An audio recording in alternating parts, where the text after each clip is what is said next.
आज सुबह 6 बजे महमूदुल हसन अब्दुल मजीद गोल्डन नगर के 80 साल की उम्र थी उनकी, अपने घर में फांसी लगाकर जान दे दी अपनी।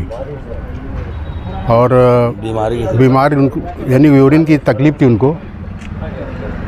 यूरिन की तकलीफ़ की वजह से मतलब वो अपनी दर्द को सह नहीं पाया और उसकी वजह से फांसी दे दिए।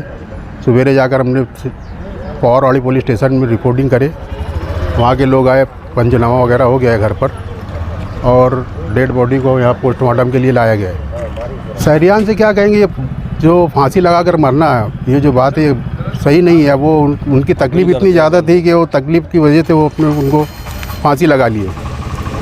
80 साल की उम्र थी, अब घर के लोग सब परेशान हैं उनकी वजह से।